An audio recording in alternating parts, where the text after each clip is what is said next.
Hallelujah. Amen. Dunyana mkulima apostoli. Amen. Toda ukudzawo kuri wakatangana basa. Tedzana kuzvikaro zvawo kusvikira kumukomana mudiki vanamai vanokudzwa. Tedzana kukuru wenyu kusvikira kumusikana mudiki anoimbira Mwari. Hallelujah. Amen. Hanzi kana zvemweya zvichinge zvakubata. Kana mweya mutsvene wakuwanikwa mukati mako. Hallelujah. Amen. Zvanzi zvese zvinenge zvakuchechetera. But kana musati mane mweya mukati mako hazviite kuti unzwisise zvemweya. Hallelujah. Amen. Tobva tadzokera kwekutanga kwenyika chaiko ichisikwa. Muone kuti kusaziva munhu ari mumweya kwakaita kuti tirasike, kana kuti Adamu naEve varasike papi. Hallelujah. Amen. Pakabva chirevo chekuti Satani mureu wenhema. Adamu naEve vari munda weIdheni. Nyoka inouya yoti, ko imimi seiko musingadye muchero yakangoti katakata yese iyoyo. Tikanzi aiwa tinodya, Mwari akati tidye. Tikanzi but pane mumwe wandisingakone muchidya. Now and then. Tikanzi yes. Eve akataura kuna Satani akati, takanzi naMwari isusu hatifaniri kuti tidye muchero uyu. Tikanzi why? Tikanzi Mwari akatitaurira kuti kana mukadya muchero iwoyo munofa. Hallelujah. Amen. And Satan mukatendoka mukawerenga Genesis 3. And Satan akatendoka akati, chokwadi chaicho here kuti Mwari akakutaurirai kuti mukadya muchero uyu munofa imi. Zvanzi mukadzi. This dialogue was between the devil and the woman. Hallelujah. Hanzi ndosaka muchiona makawanda kudai sekusina wakawanda. Zvanzi yes. Zvanzi no. Asisiri izvo. Mwari haana kureverai chokwadi. Panotangira kunyemba kwaSatani kuti Satani mureu wenhema. Hanzi Mwari haana kureverai chokwadi. Ndepapi pakambonyepa Mwari? Hallelujah. Amen. Hapana. Hanzi mudzimai akati no. Mwari akati no. Zvikanzi kwete. Mwari akakureverai nhema. Akati musadye muchero uyu nekuda kwekuti kana muchinge maudya muchaziva, muchavhurika pfungwa, muchave neuchenjeri, muchaziva zvakanaka nezvakaipa. Hallelujah. Ndo pakatangira rufiba. And God never lied. Hallelujah. Amen. But it is the devil who was lying. Asi nekuda kwekuti mukadzi kana kuti munhu chero naAdamu wacho wakanga wasati vane mweya mutsvene, hawana kukwanisa kuona mweya mutsvene hwaMwari paivataurira kuti kudya muchero uyu kunounza rufu. Hallelujah. Amen. But now Mwari paakachizenge asangana navo vadya muchero, the spiritual part of God was revealing itself within them. Akavatsvaga akavashaya. Hallelujah. Munoiziva nyaya yacho.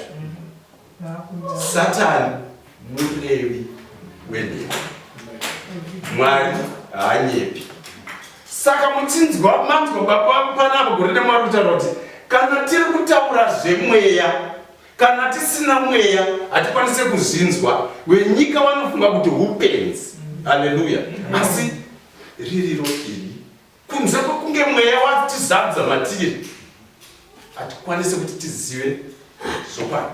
Satani uchauya kwatiri uchititaurira kuti zvamakaudzwa naMwari kuti munondinamata mazuva ose kunyepa.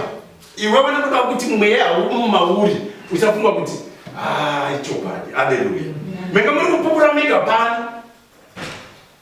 Mega pakubvuma kwenyu kuti zvechokwadi imwe nguva tinototadza kuona kuti ingazvatiri kupiuza tiri kukumbira kuna Mwari kozvatinazvo wani, kozvazvakuitika wani, nekuti iko zvino izvi ndiri kutanga kuona vanhu vachinditumidzira matext vachiti tiitirawo munyengetero, tiitirawo zvakati. Hallelujah. Ndiri kuzoona wani anzi frequency iri kuchunika. Hallelujah. Frequency yamaitaura iri kuita, iri kuramba ichiita. Hallelujah. Menga muri kupupura panapo kuti ini ndakambenge ndichizvinetsa kana kuti ko vanhu vari kurambirei kuti hanzi muchechi munouma hatidimba isusu hatiimira kuti kumbira masimba Yehova, kumbira masimba Yehova.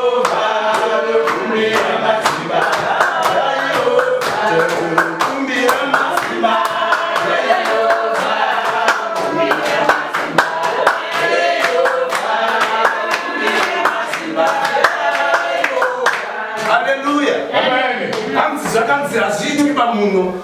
Imi pamwe makati muzitora mukati zvikakuitai bundu rinokugara yapa. Nekuda kwekuti frequency panguva iyo yakanga isati yanyatsosvika kuti aiwaka.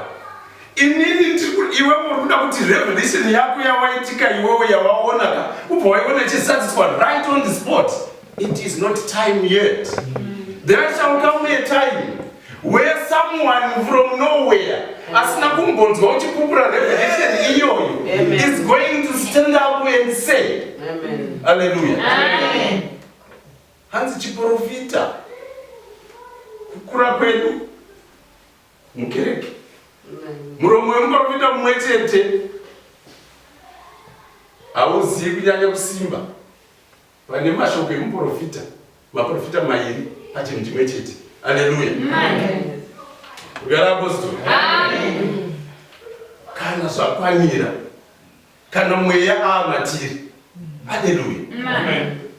Nhasi unoyu tiri kuchema. Mira yemunzwe ndikutaurirei chinhu chidiki diki. Ukaswera usina kumbotarisa foni yako. Kuswera muswero sezuva usina kumboitarisa.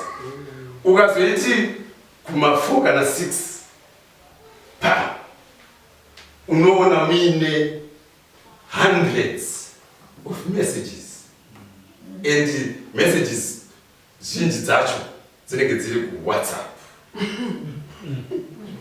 Hallelujah. Amen. Dziri kuWhatsApp zhinji dzacho dzinenge dzisina zvekuita naKristu. Hallelujah. Amen. Tochibvunza manje kuti koseiko nyika isiri kudzoka, seiko nyika isiri kuuya kukereke, nechikonzero chekuti zvakawanda zvacho zvemaKristu zvatiri kuita hazvisi mumweya. Hallelujah.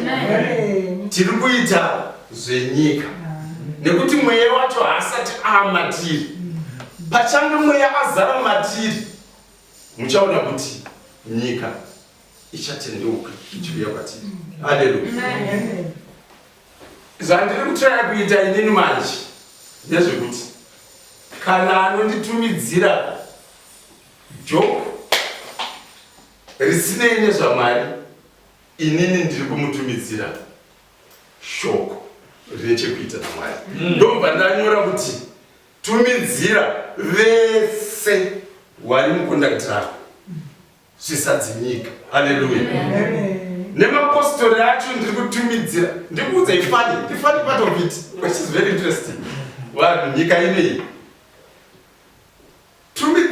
tumidzira chinhu chakanaka kune munhu 1 waunoziva kuti uya anokanda stereki kune vanhu, uone kuti zvinotora nguva yakareba sei kudzoka kwauri.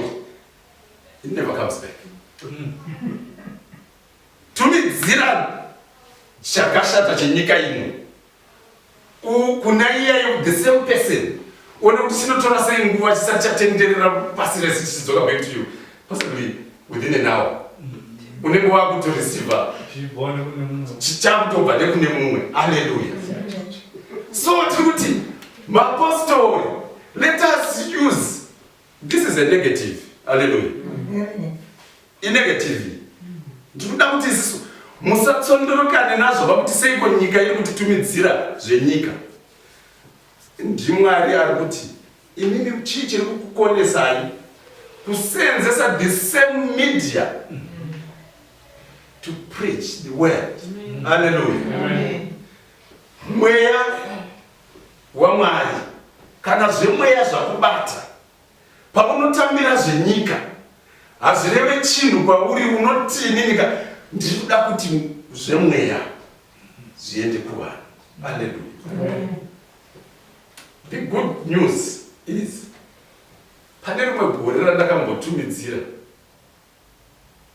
ndikawana wanichitsamba wakanyora kuti isusu zvedu usazotitumidzire mavhesi, usazotumidzira. This time ndakati including your food. MaKristu. MaKristu. Iko. Ndakaona kwakudzoka maheaven. Haleluya.